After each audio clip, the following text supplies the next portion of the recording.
ঈদের দিনে কত বাবারা কত মায়েরা এমন আছে রে, বাবায় নতুন লুঙ্গি পরে না, বাবায় নতুন পাঞ্জাবি পরে না, নতুন জুব্বা বানায় না। বাবায় যায় কয়, ও টেইলার চলা, আমার সন্তানের জন্য নতুন একটা পাঞ্জাবি বানায়া দাও, নতুন একটা জুব্বা বানায়া দাও, আমার সন্তানের তুমি একটা লুঙ্গি দাও, আমি বাবার জন্য লাগবে না। ও বান্দারা, তোমার মায়ে তোমার বাবায় যেই পরিমাণে মহাব্বত তোমারে করে, তোমার বউ তোমারে এত ভালোবাসে না, তোমার সন্তানেরাও তোমারে এত পরিমাণে ভালোবাসে না। ওই মা বাবার সাথে এরপরেও কত যুবক আব্বা আম্মার সাথে বেয়াদবি করে করে বদদুয়া নিয়ে আগে আজ হাসরের ময়দানে আমার মাওলার দরবারে কি জবাব দিব? তুমি তোমার মা বাবার সাথে এত পরিমাণে অন্যায় করো, একটু মায়ের কথা মনে পড়ে না? জীবনের যেই পরিমাণ কষ্ট মায় তোমার জন্য করছে, ওই মায়ের তুমি কেমনে বাবা তুমি আঘাত দাও? এমন অনেক যুবক আছে মায়ের গিয়া জোরে একটা লাঠিও লাগাইয়া দেয়, একটা আইফোনের জন্য, একটা অ্যান্ড্রয়েড ফোন কেনার জন্য, একটা বাইক কেনার জন্য মায়ের মনে আঘাত দেয়, মায়ের যে পেটের মধ্যে থাপ্পড় লাগাইয়া দেয়, মায়ের জোরে লাঠিও মেরে দেয়। আবার বাবারে কয়, এই বাবা কেন ফোন কিনে না দিতে পারলে জন্ম দিলা কেন? এই নিমক হারাম, তুমি যে মা বাবার বদদুয়া নিয়ে আগায় যাও, একটুও চিন্তা করো না? তোমার মায়ে তোমার যেই পরিমাণে ভালোবাসলো, মায়ে তোমার জন্য যেই পরিমাণে স্যাক্রিফাইস করলো, দুনিয়ার কেউ এত পরিমাণে স্যাক্রিফাইস করতে পারে না, ঠিক কিনা? জীবনের মূল কষ্ট মায়ের, প্রসব বেদনা, সাত আসমান সাথে জমিন তখন মায়েরই মাথা। জীবনের মূল কষ্ট মায়ের, প্রসব বেদনা, সাত আসমান সাত জমিন তখন মায়েরই মাথা। এমন মাকে কেমনে আজি, এমন মাকে কেমনে আজি যাব আমি ভুলিয়া। ও আমার প্রাণের মা, মাগো মা, কোথায় গেলে মোরে ছাড়িয়া? জনম দুঃখী এতিম আমি, চাই না কেহ ফিরিয়া। জনম দুঃখী এতিম আমি, চাই না কেহ ফিরিয়া। আমার মায়ার নবী এত পরিমাণে এতিম হয়ে গেল। সব বাবারা সন্তানদেরকে নাকের মধ্যে চুমু দেয়, কপালে চুমু দেয়, গালে চুমু দেয়, এদেরকে সুন্দর করে আদর করে যখন বাসার মধ্যে নিয়ে যায়, আমার মায়ার নবী খেলার মাঠের পাশে দাঁড়ায় চোখের পানি ফালায়া ফালায়া কান্না করে।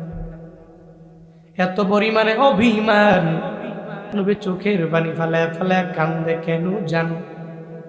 আমার নবী মনে মনে কয়, সব সন্তানদেরকে বাবারা নিয়ে গেল, কপালের মধ্যে চুমু দিল, নাকের মধ্যে চুমু দিল, গালের মধ্যে চুমু দিল, আমার কপাল বুঝি খারাপ, আমার বাবা কেন আসে না, আমার বাবাই কেন আমার নিয়ে যায় না?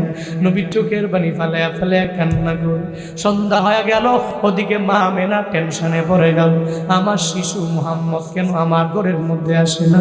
মা আমেনা ঘর থেকে বের হইয়া যখন শিশু বাচ্চাদেরকে দেখতে পায়, এবার শিশু বাচ্চাদেরকে বলতে লাগলো, এই শিশু বাচ্চারা, আমার ছেলে মুহাম্মদের দেখছনি? বলে না, মুহাম্মদ নাম চিনি না, ওনার নামও জানি না, চিনিও না, তবে দেখছি গো ওই মাঠের কিনারায় দাঁড়াইয়া একটা শিশু বাচ্চা চোখের পানি ফালায়া ফালায়া কান্না করে।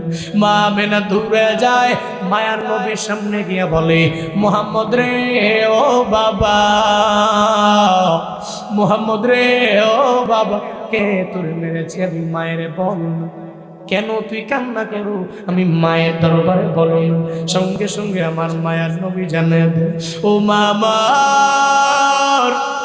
সব শিশুরা খেলাধুলা করার পরে এদের বাবারা এদের কাছে আসলো, সুন্দর করে কপালের মধ্যে চুমু দিয়ে দিল, নাকেও চুমু দিল, গালের মধ্যেও চুমু খাইল। আমার কপাল বুঝি খারাপ, আমার বাবায় কেন আসে না? আজকে আমার বাবায় যদি না আসে, আমি আর আজকে বাড়ির মধ্যে যাব না। মায়ার নবীর মায় কয়, ও শিশু মুহাম্মদ, তোমার বাবায় দুনিয়ায় নেই, বাবা দুনিয়া থেকে বিদায় নিয়েছে, তুমি দুনিয়াতে আসার পরে বাবার আদর পাও না। আমার নবী কয়, মা গো, আমাকে খুব সুন্দর করে নিয়ে যাও আমার বাবার দরবারে। এবার কয়, তোমার দাদার কাছ থেকে পারমিশন নেওয়া লাগবে। যখন তারা দুইজনে চলে গেল, যে আব্দুল মুত্তালিব শ্বশুরের কাছে বলে, ও শ্বশুর মশাই, আমি আমার শিশুকে তার বাবার কবর জিয়ারতের জন্য নিয়ে যাব। এবার আব্দুল মুত্তালিব উম্মে আয়মানকে সঙ্গে করে খাদেম দিয়ে দিলেন। এবার যখন ঘোড়ার মধ্যে নিয়ে রওনা, আমার নবী, উম্মে আয়মান আর মা আমেনা, এই তিনজনে যায়। আর একটু দূরে যাওয়ার পরে মা আমেনা জানিয়ে দেয়, মুহাম্মদ রে ও বাবা, দেখ ওই জায়গায় তো বাবার কবর দেখা যায়। আমার মায়ার নবী বাবার কবরে যাইয়া চোখের পানি ফেলায় ফেলায় কান্না করি, আর বাবার কাছে যাইয়া বারবার কবরের মধ্যে কাপড় মারে আর বলি, ও বাবা, তুমি আজকে না, আজকে কেন তুমি আমার চুমু দাও না? বাবা গো, আমি সন্তানের কেন কুলের মধ্যে নেও না? আমার মায়ার নবী বাবার জন্য এই জায়গায় কবরের মধ্যে চোখের পানি ফেলায় কান্দে। মা আমেনা কয়, মুহাম্মদ রে ও বাবা, দেরি করা যাবে না, চল রওনা হয়ে যাবে। ঘোড়ার মধ্যে লইয়া উম্মে আয়মান আর মা আমেনা যখন রওনা হয়ে গেল, প্রতিমধ্যে যাওয়ার পরে হঠাৎ মা আমেনার পেটের মধ্যে ব্যথা আরম্ভ হয়ে গেল। মা আমেনা উম্মে আয়মান রে কয়, উম্মে আয়মান, একটু ঘোড়াটারে থামাও, আমার পেটের মধ্যে ব্যথা চলে আসছে।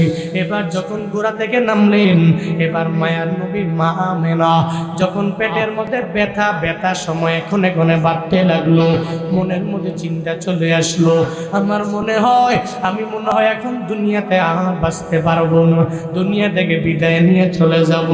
এই চিন্তা যখন মনের মধ্যে চলে আসলো, আমার মায়ার নবীকে কয়, ও শিশু মুহাম্মদ, আমি মায়ের বুকের মধ্যে তুই আয়, আমার মায়ার নবীর বুকের মধ্যে নিয়া।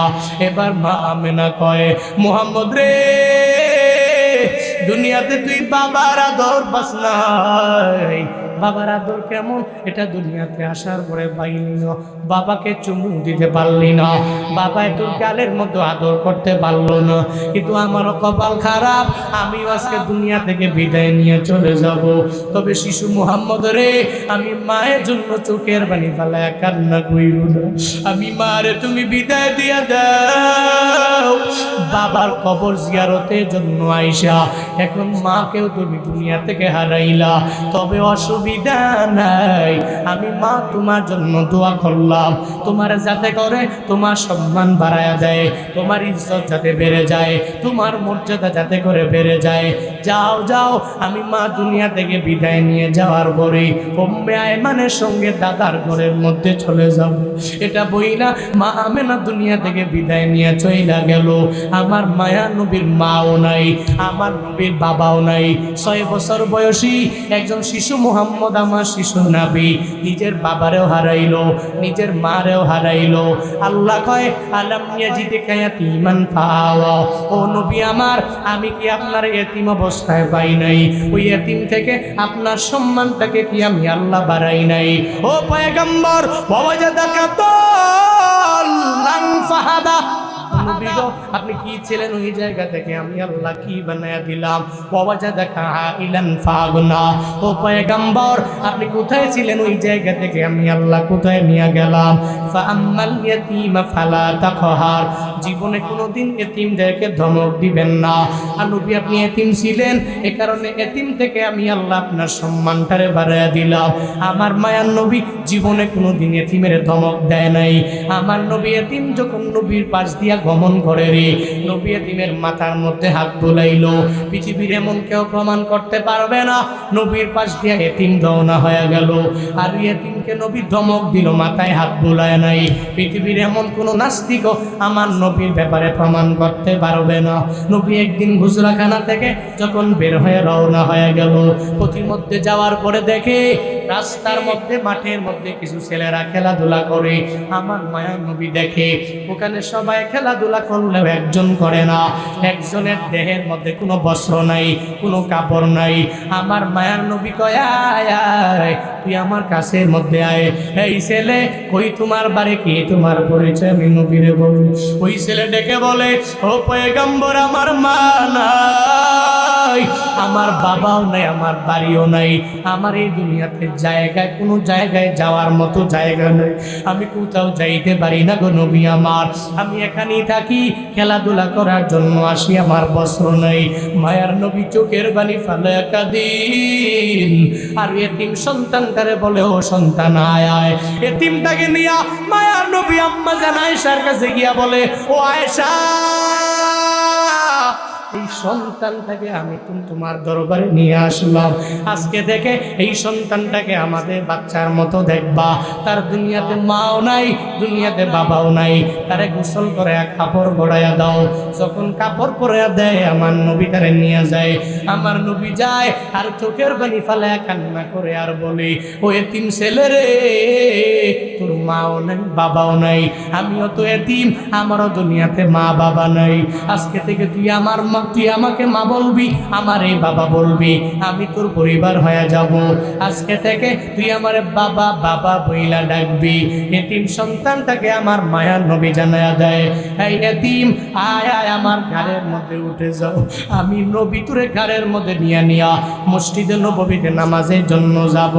ওই এতিম বালকটা কয় নবী আপনার সম্মান এত পরিমাণে, আপনার ঘরের মধ্যে আমি উঠতে পারবো না, আল্লাহ আমার প্রতি অসন্তুষ্ট হয়ে যাবে। আমার মায়ার নবী কয় ও এতিম না না, তুই আমার কাঁধের মধ্যে আয়, আমার ঘরের মধ্যে ওঠ, আমি তোরে নিয়ে যাব, আল্লাহ আমার প্রতি রাজি হয়ে যাবে, আল্লাহ আমার প্রতি সন্তুষ্ট হয়ে যাবে। মায়ের নবী কয় কেউ যদি এতিমের মাথার মধ্যে হাত বুলায়, ওই হাত বুলানেওয়ালার আমল নামায় এতিমের মাথায় যতগুলা চুল আছে কেউ গণনা করতে পারবে না, ওই চুল পরিমাণ সওয়াব আল্লাহ ওই বান্দার আমল নামায় দিয়ে দিবি। আর জোরে সুবহানাল্লাহ। নবী কয় কেউ যদি এতিমের পাশে দাঁড়ায় স্বয়ং আল্লাহ তার পাশে এসে দাঁড়ায় আছে। এতিমদেরকে ধমক দেওয়া যাবে, এতিমদেরকে গালি দেওয়া যাবে, এতিমদেরকে ধমক দেওয়া যাবে না, এদেরকে তাড়িয়ে দেওয়া যাবে না, কশিনকালে এতিমদের সাথে দুর্ব্যবহার করব না। পারবো তো ইনশাআল্লাহ, পারবো তো ইনশাআল্লাহ। এরপরে যারা সাহেল ভিখারি আপনার কাছে এসে চায়, আপনি ধমক দিয়ে তাড়াইয়া দিবেন, দিবেন তাড়াইয়া দিবেন, পকেটে না থাকলে বলবেন কি বলবেন, মাফ করেন, কি বলবেন, আমাকে মাফ করেন, দিতে পারছি না, ইন ফিউচারে মোলাকাত হলে আমি দিব।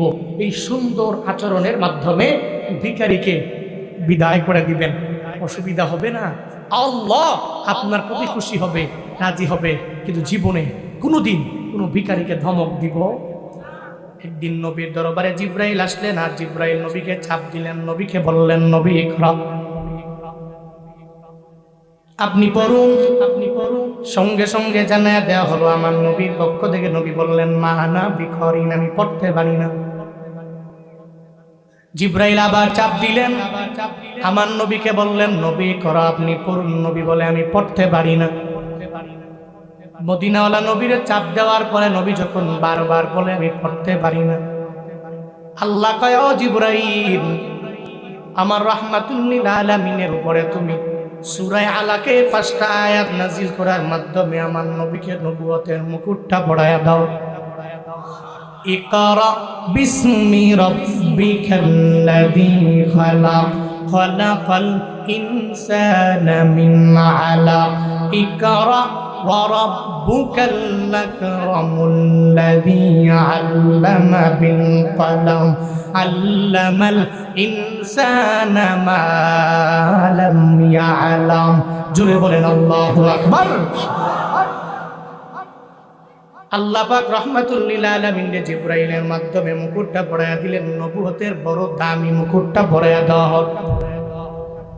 নবী আস্তে আস্তে ওই হেরা গুহা থেকে নেমে যখন আম্মা জান খাদিজার দরবারে নবী যখন যায়, আর যায় বলে, ও খাদিজা, জাম্মিলুনি জাম্মিলুনি, আমারে চাদর দ্বারা আবৃত করে দাও, কারণ আমার পুরা বডিটা কম্পনে কেমন যেন প্রকম্পিত হয়ে গেল। অদৃশ্য থেকে একটা লোক আমি নবীর আমি স্বামীর তোমার স্বামী দরবারে আসলো। আয়েশা জোরে চাপ দিল আর বলল, ইকরা, আপনি পড়েন। আমি বললাম পড়তে পারি না। আবার চাপ দেওয়া হলো, বলল পড়েন। আমি বললাম পড়তে পারি না। তখন আমার উপরে 5টা আয়াত নাজিল বলে ওই লোকটা চলে গেল। আমার দেহের মধ্যে জ্বর আসছে। জাম্মিলুনি জাম্মিলুনি, আমার চাদর দ্বারা আবৃত করে দাও, কারণ জ্বরের কারণে আমার পুরো দেহটাই কেমন যেন কেঁপে কেঁপে উঠলো ভাব। মদিনাওয়ালা নবীর উপরে আল্লাহ পাক যখন সূরা আলাকের 5টা আয়াত নাজিল করে দিলেন, এবার নবী যখন চাদর দিয়ে নিজের ঢাইকা বিভিন্ন জায়গায় যায়, আল্লাহ নাজিল করলেন, ইয়া আইয়ুহাল মুজাম্মিল কুমিল লাইলা ইল্লা কালিলা। সঙ্গে সঙ্গে আল্লাহ জিবরাইল পাঠায় আমার নবীরে জানায়া দিলেন। এরপরে আল্লাহ পাক আমার নবীর কাছে জিবরাইল পাঠালেন। আল্লাহ পাঠাইলেন। নবী যখন নিজের বস্ত্র দিয়া ঢাইকা এক জায়গা থেকে আরেক জায়গায় যায়, আল্লাহ কয়, জিবরাইল, আমার নবীর দরবারে যাও, ওই নবীর দরবারে গিয়া জানায়া দাও, ইয়া আইয়ুহাল মুদাথ্থির কুম ফানদির ওয়া রাব্বাকা ফাকাব্বির। আমার নবীরে গিয়া জানায়া দাও, নবীরে বলে দাও, ও বস্ত্রাচ্ছাদিত নবী আমার, নিজের বস্ত্র দিয়া ঢাইকা হাঁটলে হবে না, বরং উম্মতের দাওয়াত দেওয়া লাগবে। এদের যে রব আল্লাহ, এই ব্যাপারে এদের দরবারে বলা লাগবে। আল্লাহ পাক এভাবে আয়াতগুলো নাজিল করার পরে একটা পর্যায়ে যখন নবীর উপরে আল্লাহ আয়াত পাঠায় না, যখন নাজিল হয় না, জিবরাইলও পাঠায় না, নবীর মনটা বড় খারাপ। নবী মনে মনে মনে মনে চিন্তা ভাবনা করে, আমার আল্লাহকে আমারে ভুইলা গেল কিনা, আমার আল্লাহ কেন আমার দরবারে জিবরাইল পাঠায় না, এমন কি আচরণ করলাম যার কারণে জিবরাইল আমার প্রতি অসন্তুষ্ট হওয়ার কারণে আমার দরবারে আল্লাহর পক্ষ থেকে কোনো আয়াত কেন নিয়ে আসে না। একদিকে নবীর যখন মনটা খারাপ হয়ে গেল, ওদিকে নবীর দুশ্মন আবু জাহাল উতবা সাহেবা আছে না নাই? আসেনি? আমার নবীর বড় দুশ্মন আবু জাহাল, উতবা সাহেবা, ওয়ালিদ ইবনে মুগিরা, একজন আর একজনের বল, মুহাম্মদের দিকে তাকাও। ওই মুহাম্মদ এতদিন পর্যন্ত যতই তার জবান দিয়ে বিভিন্ন কালেমার দাওয়াত দেয়, যতই কোরআন পড়ে, বানায়া যাই বললো, এখন বানাইতেও পারে না, বলতেও পারে না। এখন যে আল্লাহর কথা বলে, ওই আল্লাহ তারে ভুলে গেল, ওই আল্লাহ তার দরবারে কোনো ব্যক্তিরে পাঠায় না। এখন সে কোনো বাক্য তার জবান দিয়া বের করতে পারে না। একদিকে নবীর মনটা খারাপ হয়ে গেল, আল্লাহ কি আমাকে ভুইলা গেল কিনা। ওদিকে আবু জাহাল আমার নবীর ব্যাপারে ট্যাগ লাগায়া দেয়, এই মুহাম্মদের ব্যাপারে জানো, এতদিন মুহাম্মদ যা বললো এখন আর বলতে পারে না, এর মানে তার আল্লাহ তারে ভুইলা গেল। আল্লাহ পাক ডেকে বলে, ও জিবরাইল, না না, আমার নবী চোখের পানি ফালাইয়া মনটা খারাপ করবে, আমি আল্লাহ সহ্য করতে পারি না। আমার নবীর দরবারে যাও, ওই নবীর দরবারে সূরা দোহা উপহার নিয়ে যাও, নবীরে গিয়া জানাও, দুনিয়ার সব মানুষেরা যদি আমার নবীরে ভুইলা যায়, আমি আল্লাহ কশিন কেন আমার নবীরে আমি ভুলতে পারি না। ইমামুল আউয়ালিন আল আখিরিন, বহরে সদকা রহমাতাল লিল আলামিন, শুধু বজুদাস রহমাতাল লিল আলামিন, মসজিদে ও শুধু আমারো এ জমিন সৈয়দুল কাউনাইন খাতমুল মুরসালিন আখিরামত বুদে ফখরুল আউয়ালিন। আল্লাহ পাক সূরা দুহা আমার মদিনাওয়ালা নবীর উপরে নাজিল করে দিলেন। আল্লাহ পাক বললেন ও পয়গম্বর, দুনিয়া সব মানুষের আপনার ভুইলা যাইতে পারলেও আমি আল্লাহ তো ভুইলা যাইতে পারি না। আল্লাহ প্রথমত দুইটা কসম খাইলেন।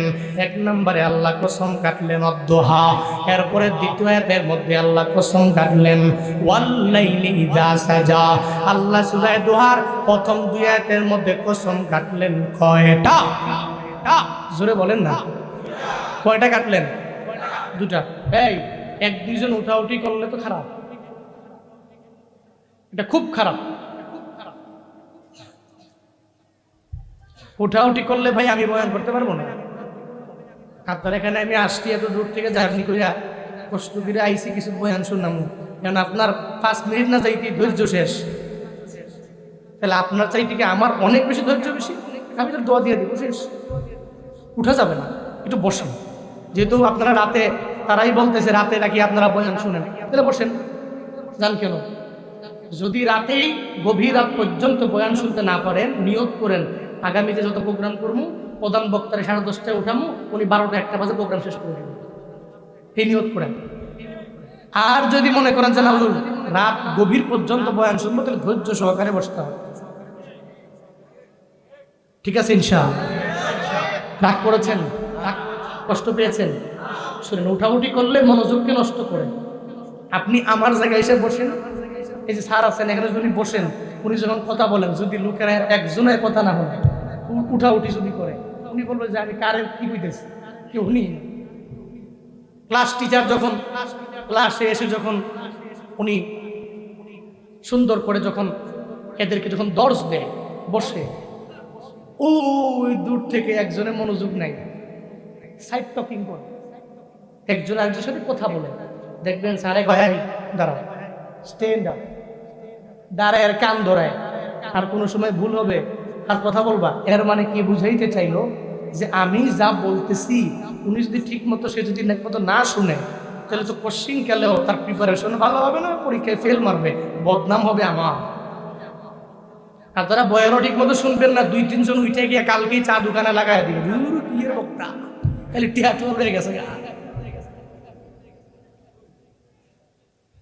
আল্লাহ আমাদের প্রত্যেককে সঠিক বুঝ দান করেন, সকলেই পড়িয়া আমিন।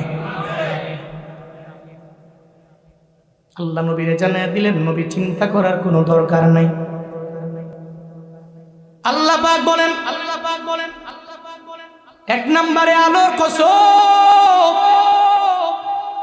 2 নম্বরে আল্লাহ অন্ধকারের কসম কাইটা আমার মাওলা জানায়া দিলেন, কসম কাটলেন 2টা। 1 নম্বরে আলো, 2 নম্বরে আল্লাহ কাটলেন অন্ধকারের কসম। এই 2টা কসম কাইটা আল্লাহ নবীরে বুঝাইতে চাইলেন, ও পয়গম্বর চিন্তা করার কোনো দরকার নাই। আলোর কসম কাইটা আমি আল্লাহ আপনার এতটুকু জানায়া দিলাম যে আপনার যখন আপনার দরবারে জিব্রাইল বারবার আসে, এরপরে বারবার ওহী নিয়ে আসে, আমি আলোর কসম কাইটা আপনার ওই সময়টায় বুঝাইলাম। আর অন্ধকারের শপথ কেটে আমি আল্লাহ জানায়া দিলাম, নবী গো চিন্তা করার দরকার নাই। এখন একটু অন্ধকার এসেছে, আপনার দরবারে জিব্রাইলে আমি পাঠাই না, এজন্য চিন্তা করবেন না যে আপনার রব আপনারে বইলা গেল। আপনার রব কশিন গেল, আপনারে বইলা যাইতে পারে না। ও পয়গম্বর, দুনিয়ার সব মানুষেরা ভুললেও তো আপনার রব আপনারে ভুলবে না। আলোর পরে অন্ধকার, অন্ধকারের পরে অটোমেটিক আলো চলে আসবে। ও নবী চিন্তা নাই, ইন্না মাআল উসরি ইউসরা, নিশ্চয়ই দুঃখের পরে সুখ আসবে। এটাই তো আমি আল্লাহর মিশন আপনারে জানায়া দিলাম।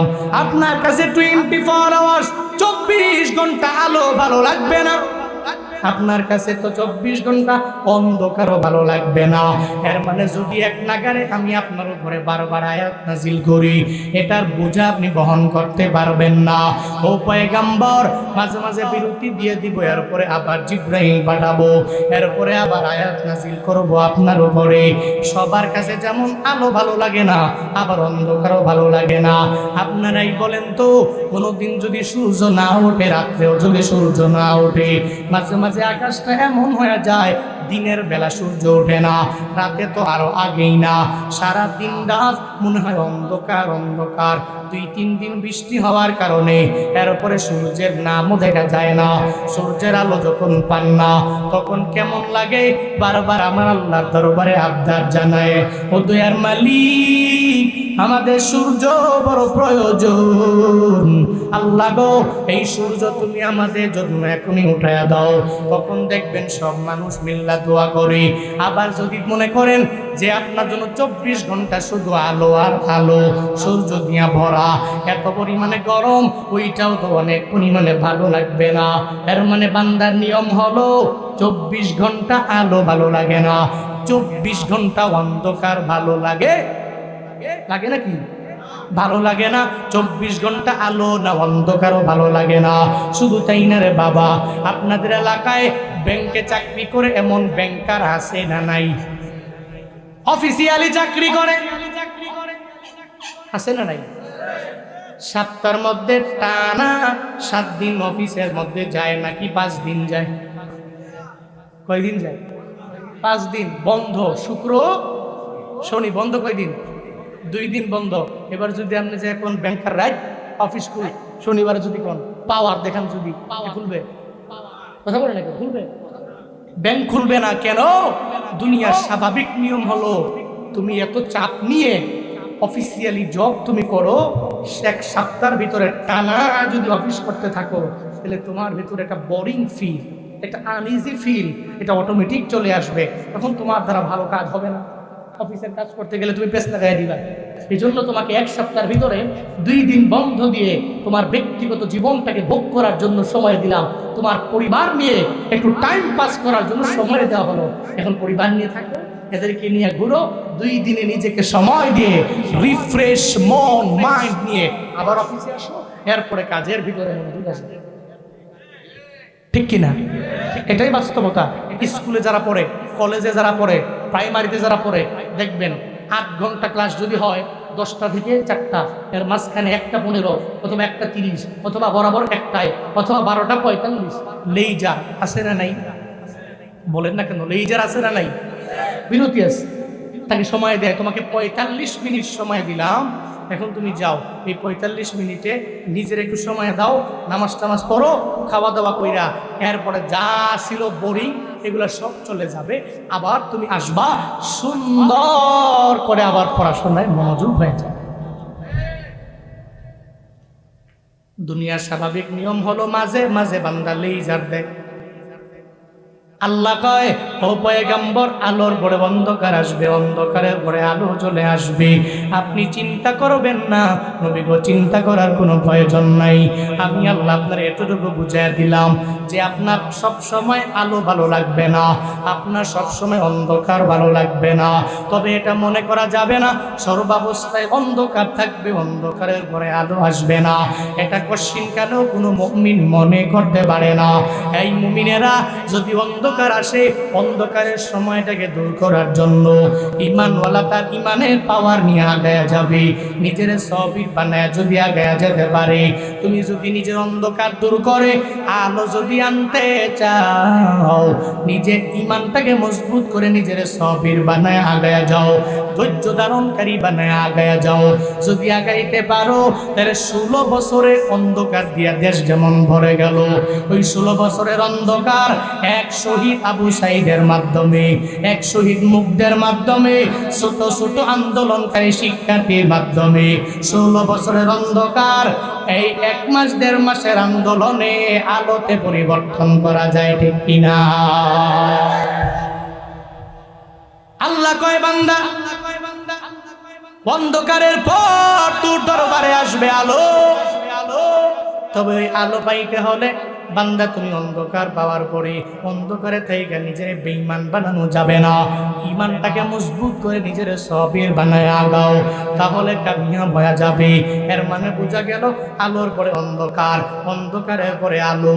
আল্লাহ 2টা কসম কাটলেন। এরপরে মদিনাওয়ালা নবীরে আমার মাওলা জানায়া দিলেন, মা ওয়াত্তাআকা রাব্বুকা ওয়া মা ক্বালা। আল্লাহ পাক বলেন নবী আবু জাহাল, উতবা, সাইবা, ওয়ালিদ ইবনে মুগিরা আপনারে যখন বারবার একজন আরেকজনের আপনার ব্যাপারে বলে যে মুহাম্মদের আল্লাহ মুহাম্মদের ভুলে গেল, মুহাম্মদের আল্লাহ মুহাম্মদের এত ভুলে গেল, তার কাছে একটুও পরিমাণ তার খবর নেয় না, জিবরাইলও তার দরবারে পাঠায় না। পয়গম্বর মা ওয়াদ্দাক রব্বুকা ওয়া মা ক্বালা, এরা যা বলে কশিন কেন এটা সঠিক হতে পারে না গো নবী আমার, কশিন কেন এটা সঠিক হতে পারে না, সত্য হতে পারে না। আপনার রব আপনার ভুইলা যাইতে পারে না, আপনার রব তো আপনার সাথেই আছে। আমার মদিনাওয়ালা নবীর সঙ্গে আমার মাওলা কেমন করে রইল, নবী যেই জায়গায় যে দোয়া করে আমার আল্লাহ কবুল কইরা নেয়। আল্লাহ কয় ও পয়গম্বর আপনি দোয়া করতে দেরি, আমি রবের দরবারে পুষতে দেরি হবে না। নবী আপনি তাহাজ্জুদের মুসল্লায় দাঁড়ায়া দোয়া করলেন, ও আল্লাহ এই মক্কার কুখ্যাত দুইজন কাফেরের একজনকে তুমি কালেমার জন্য কবুল করে নাও। একজনের নাম ওমর আর একজনের নাম হলো আবু জাহাল, এই দুইজনের একজন তুমি ইসলামের জন্য কবুল করে নাও রে মাওলা। আমার মদিনাওয়ালা নবী তাহাজ্জুদের মুসল্লায় দাঁড়ায়া আল্লাহর দরবারে যখন এই ব্যাপারে আবদার জানায়, আল্লাহ গো এই দুইজনের একজনকে তুমি ইসলামের জন্য কবুল কইরা নাও। আল্লাহ কয় নবী আপনার এই দোয়াটা আমি আল্লাহ কবুল কইরা নিলাম। আবু জাহাল বলল কে আসো মুহাম্মদের গর্দানটা নিয়ে আসতে পারবা, যদি আনতে পারো তাহলে 100 সুন্দরী উটনি তোমাকে উপহার দেওয়া হবে। ওমর দাঁড়াইয়া বলে ও আবু জাহাল আমি তৈয়ার, আমি আসি, তরবারিটা আমার হাতের মধ্যে দাও, ওই মুহাম্মদের গর্দানটা আমি আনার জন্য যাব। যখন ওমর তরবারি নিয়া আমার নবীর গর্দান আনার জন্য দৌড়ায়, প্রতিমধ্যে যাওয়ার পরে যখন ওমরের বোন ফাতেমা তার সাথে যখন মোলাকাত হয়ে গেল, ওনার তিলাওয়াত শুনে নিজের ইমানটাকে পরিপূর্ণ এত পরিমাণে মজবুত বানায় নিল, নিজের দিলটাকে এত পরিমাণে পরিবর্তন বানায় নিল। ফাতেমারে কয় তুমি যে তিলাওয়াত করো এই তিলাওয়াত এত পরিমাণে মজা, এই তিলাওয়াত কে করে কে শোনায় তার দরবারে আমারে নিয়ে যাও। ফাতেমা কয় ভাই আমার এটা আমার নবীর জবানের তিলাওয়াত, ওই নবীর দরবারে তোমারে নিয়ে যাব। নবীর দরবারে গেলে তুমি নবীর তিলাওয়াত শোনার পরে ওই নবীর এত পরিমাণে ভক্ত হয়ে যাবা। এবার ওমর তরবারি নিয়ে যখন নবীর দরবারে দৌড়ায়া যায়, নবী ঘরের ভিতরে ওই সময় প্রকাশ্যে যখন কালিমার দাওয়াত দেয় না, নবীর সামনে 11 জন সাহাবা, মাত্র 11 জন কালিমা পড়ে সে সময় মুসলমান হয়েছে। 11 জন সাহাবা নবীর সামনে নবী এদের নিয়ে যখন গোপনে গোপনে বয়ান করে, আমার নবীর সামনে সাহাবায়ে কেরাম ওমররে দেখার পরে নবীরে বলে পয়গম্বর আপনাকে মারার জন্য ওমর তরবারি নিয়ে আপনাকে মারার জন্য দৌড়ে আসে গো নবী আমার। নবী আমার ডেকে বলে সাহাবায়ে কেরাম আমি আল্লাহর দরবারে তাহাজ্জুদের মুসল্লায় দোয়া করলাম, আমি আল্লাহর দরবারে আবদার জানাইলাম, আল্লাহ গো ওমর অথবা আবু জাহাল দুইজনের একজনকে তুমি কালেমার জন্য কবুল কইরা নাও, ইসলামের জন্য কবুল করে নাও। আমার আল্লাহ আমারে ফিরে দিবে না, আমার মাওলা আমার দোয়াটা কবুল কইরা নিবে রে। ও সাহাবায়ে কেরাম আমার ওমরের দরওয়াজা খুলে দাও, আমি নবীর দরবারে আসতে দাও। ওমর দৌড়াইয়া আমার নবীর সামনে গিয়ে হাজির, আমার নবীর সামনে গিয়া বলে ও পয়গম্বর আপনার তিলাওয়াত শুনে এত পরিমাণে ভক্ত আমি হয়ে গেলাম, নবী গো আমারে পড়ায়া দেন লা ইলাহা ইল্লাল্লাহ মুহাম্মাদুর রাসূলুল্লাহ।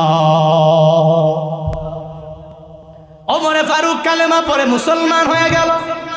আল্লাহু আকবার পড়বেন না।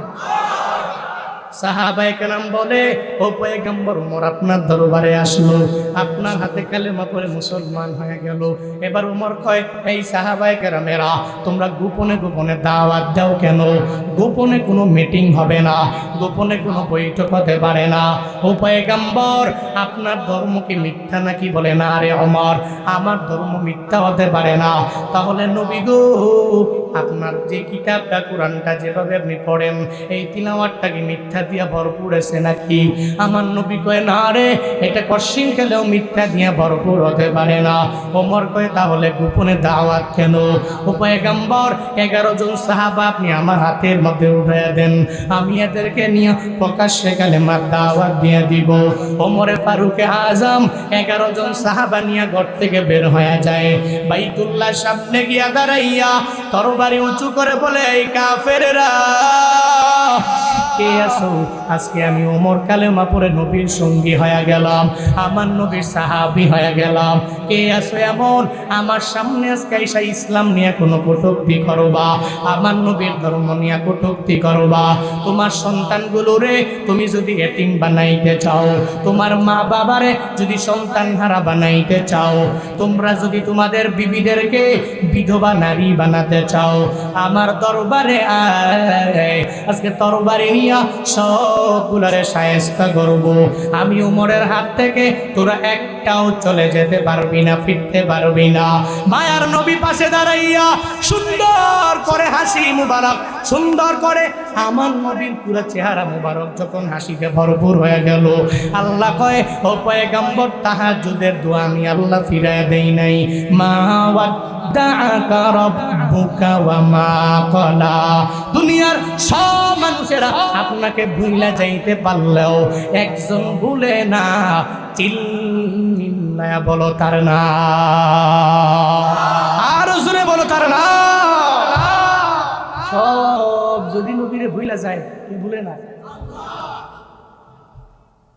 আল্লাহ নবীরে জানায় দিলেন, নবী আমি আল্লাহ আপনারে ভুলতে পারি না। ও পয়গম্বর, ও পয়গম্বর, আবু জাহাল আপনার ব্যাপারে বলছে আমি নাকি আপনারে ভুইলা গেলাম, অথবা আপনার নামে বলে আমি নাকি আপনার ভুইলা গেলাম। গো নবী আমার, আমি কশিন কালো আপনারে ভুইলা যাইতে পারি না। নবী গো, সব নবীর দরবারে আমি আল্লাহ আজরাইলে পাঠাই নাই পারমিশন নেওয়ার জন্য। আপনাকে এত পরিমাণে ভালোবাসি, এত পরিমাণে মহাব্বত করি, আপনার রবে তো আপনারে সাইরা যাইতে পারে না। আমি আপনার দরবারে আজরাইলও পর্যন্ত পাঠাইলাম, দুনিয়ার কোনো ব্যক্তির দরবারে পাঠাই নাই পারমিশন নেওয়ার জন্য। অনুমতি দিলে রূহটাকে কবজ করা হবে, অনুমতি না দিলে রূহটাকে কবজ করা হবে না। শুধু আমার মায়ার নবীর কাছে আল্লাহ জি আজরাইল পাঠিয়ে দিল। মালাকুল মউতরে বলল, এই মালাকুল মউত আমার নবীর দরবারে যাও, আমার নবীরে গিয়া পারমিশন নিয়ে নাও। নবী যদি অনুমতি দিয়া দেয় তাহলে নবীর রূহটাকে কবজ করবা, নবী যদি অনুমতি না দেয় তাহলে আমার নবীর রূহটাকে কবজ করবা না। আজরাইল যখন আমার নবীর দরবারে হাজির হয়ে যায়, আসসালাতু ওয়াসসালামু আলাইকা ইয়া রাসূলুল্লাহ, নবী গো আল্লাহ আপনার দরবারে আমারে পাঠিয়ে দিয়েছে, আপনি যদি রূহ কবজ করার জন্য অনুমতি দিয়ে দেন তাহলে অসুবিধা নাই, নিয়ে যাব। অনুমতি না দেন আমার রূহ কবজ করার বিন্দু মাত্র পরিমাণ ক্ষমতা নাই। আমার নবীর দরবারে যখন আজরাইল চলে আসি, মালাকুল মউত আইসা নবীর দরবারে পারমিশন নেওয়ার জন্য যখন বলতে লাগলো, আমার নবী কয়, ও আজরাইল ভাই আমার, আইনা কি জিবরাইল, আমার ভাই জিবরাইল কোথায়? ওই আমার ভাই জিবরাইলের সন্ধান তুমি আমায় দাও, ও কোথায় আছে আগে খবর দিয়ে আমি নবীর দরবারে হাজির করায়া দাও। ওই জিবরাইল ফিস সামাইল উলা, প্রথম আসমানের মধ্যে জিবরাইল আছে, ওই আগে যাও, ওই জিবরাইলকে নিয়ে আমার সামনে হাজির করায়া দাও। আজরাইল দৌড়াইয়া জিবরাইলকে নিয়ে যখন নবীর দরবারে আসে, নবী জিবরাইলে দেখে চোখের পানি ফালায়া ফালায়া নবী কান্না করে। এবার জিবরাইল আমার নবীরে দেখা চোখের পানি ফালায়া কান্দে, জিবরাইল কান্দে, আমার মায়ার নবীও কান্না করে। নবী আমার ডেকে বলে, ও জিবরাইল ভাই আমার, তুমি কেন চোখের পানি ফালাইয়া এই সময় কেন তুমি কান্না করো? আমার বুঝে আসে না। আল্লাহ তোমার সম্মান বাড়াইয়া দিয়েছে রে জিবরাইল, তোমার এত পরিমাণে পবিত্র আত্মা আল্লাহ পাক তোমার লকবে দিয়া দিল রূহুল কুদুস। তোমার এত পবিত্র আত্মা তুমি চোখের পানি ফালায়া আমি নবীর সামনে কান্না করতে পারো না। জিবরাইল কথা জবাব দাও, কেন তুমি চোখের পানি ফালায়া কান্না করো? জিবরাইল আমার নবীরে জানায় দেয়, নবী আমার, আমি কেন কান্না করি আপনারে আগে বলবো না। আপনি কেন কান্না করেন আগে বলেন না গো নবী আমার। আপনি তো আমার মাওলার এত প্রিয়। আল্লাহ আপনারে বানাইছে তো আসমান বানাইছে, আল্লাহ আপনারে বানাইছে তো জমিন বানাইছে, আল্লাহ আপনারে বানাইছে তো নদী নালা বানাইছে, আল্লাহ আপনারে বানাইছে তো পানি বানাইছে, আল্লাহ আপনারে বানাইছে তো দুনিয়ার সব কিছু বানাইছে। পয়গম্বর আপনি আমার মাওলার এত পরিমাণে প্রিয় হয়ে গেলেন, আপনি চোখের পানি ফেলে কেন কান্না করেন আমার বুঝে আসে না। আল্লাহর মোলাকাতে যাবেন, আপনার তো মনটা খুশি থাকার কথা, আপনার মুখের মধ্যে হাসি থাকার কথা গো নবী আমার। আপনি চোখের পানি ফেলে ফেলে কেন কান্না করেন? নবী আমার ডেকে বলে জিবরাইল রে, আমি কেন কান্না করে তোমায় পরে বলি, তুমি কেন কান্না করো আগে আমায় বলো না। জিবরাইল ডেকে বলে, ও পয়গম্বর, দুনিয়ার সমস্ত আম্বিয়া আলাইহিমুস সালাতু ওয়াস সালাম যারা, এদের কাছে আমি ওহী নিয়ে আসলাম। কারো কাছে ওহী নিয়ে গেলাম আমি 100 বার, কারো কাছে ওহী নিয়ে গেলাম 200 বার, কারো কাছে ওহী নিয়ে গেলাম 1000 বার, কারো কাছে ওহী নিয়ে গেলাম 2000 বার। কিন্তু নবী গো, কারো জন্য আমার এত পরিমাণে মায়া লাগে না। ও পয়গম্বর, আপনার চেহারা মুবারক এত সুন্দর, এই সুন্দর চেহারা মুবারকের দরবারে আল্লাহর পক্ষ থেকে আমি ওহী নিয়ে আসলাম প্রায় 24,000 বার। ও নবী গো, এই সুন্দর চেহারা মুবারক আমি যেন ভুলতে পারি না। এই জন্য আপনার চেহারা মুবারকের দিকে তাকায়া আমার বড় মায়া লাগে গো নবী আমার। এই জন্য আমি চোখের পানি ফালায়া ফালায়া ফালায়া কান্না করি। ও বান্দারা, আমার নবীর যুগে যদি আমার তোমার জন্ম হয়ে যাইতো, আমার নবীর চেহারা মুবারক আমি আর তুমিও দেখতে পারতাম, জীবনটারে পরিপূর্ণ ধন্য বানাইতে পারতাম। ওই সময় জিবরাইল যখন তার নিজের কান্নার কারণ নবীরে জানায়, এবার জিবরাইল আমার নবীরে কয়ে, নবী গো, আপনি চোখের পানি ফেলায় কেন কান্না করেন বলেন না। নবী আমার ডেকে বলে, ও জিবরাইল,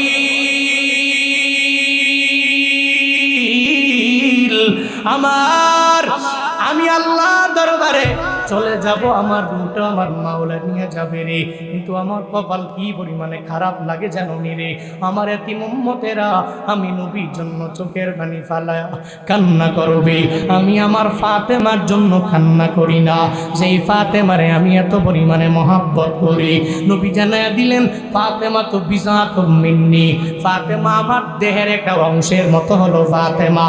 আমি সফরে বের হয়ে গেলে আগে ফাতেমার দরবারে যাই, ফাতেমা রে, আমি তোমার বাবা অমুক যুদ্ধের জন্য যাই, অমুক এলাকায় সফরের জন্য যাই। আবার ঘরে যখন ফিরে নবী আগে ফাতেমার সাথে মোলাকাত শুরুতে করে, অন্য কারোর সাথে নবী মোলাকাত করে না। আমার মায়ার নবী বলে, ও জিবরাইল, আমি ফাতেমার জন্য কাঁদি না। ও জিবরাইল, আমি কেন কান্না করি জানো? আমার হাসান হুসাইন আমার কলিজার টুকরা নাতিরা, আমি এদের জন্য কান্না করি না। আমার খাদিজা, যেই সময়ে মক্কাতে আমার কেউ ছিল না, আমি আমার খাদিজার জন্য কান্না করি না। আমি আমার আয়েশা, আমার স্ত্রীর জন্য কান্না করি না। আমার কোনো আত্মীয় স্বজনের জন্য আমি কান্না করি না। আমি কেন কান্না করি জানুনি? আমার এতিম উম্মতের জন্য আমি কান্না করি, কারণ আমার এতিম উম্মতেরা কোথায় থাকবে? মদিনা। কোথায়? বাংলাদেশের জামালপুর জেলা। এই জায়গা থেকে চোখের পানি ফেলায় ফেলায় নবীর জন্য এরা মসজিদের কিনারায় যায় কান্না করবে। আমি নবীর বয়ান শুনলে এরা কানবে। মদিনায় যাওয়ার জন্য এরা পাগল হয়ে যাবে। এরা মক্কা মদিনার মেহমান নিজেরে বানানোর জন্য নিজের জীবনের সর্বোচ্চ দেওয়ার চেষ্টা করবে। একটা রিক্সাওয়ালা যে কোনো রকম দিনে আনে দিনে খায়, এরাও যদি বলেন আপনাকে যদি আল্লাহ তৌফিক দেয় মদিনায় যাওয়ার জন্য, দেখবেন ওই রিক্সাওয়ালাও চোখের পানি ছেড়ে দিয়ে আপনার দরবারে সুন্দর করে বলবে, ভাইরে, আল্লাহ যদি আমারে কবুল কইরা নেয়, আল্লাহ যাতে করে আমারে মদিনায় নিয়ে যায়, আল্লাহ যাতে করে আমারে মক্কায় লইয়া যায়, আল্লাহ যাতে করে নবীর রওজায় গিয়া সশরীরে সালাম দেওয়ার মতো তৌফিক দেয়। ও জামালপুরের মুসলমানেরা, এই সদর বারুয়ামারীর মুসলমানেরা, আজকের এই ময়দান থেকে ওই নবীর প্রেমে পরিপূর্ণ আসক্ত হইয়া কারা কারা মদিনায় যেতে চাও? দুইটা হাত তুলে আমার মাওলারে দেখা।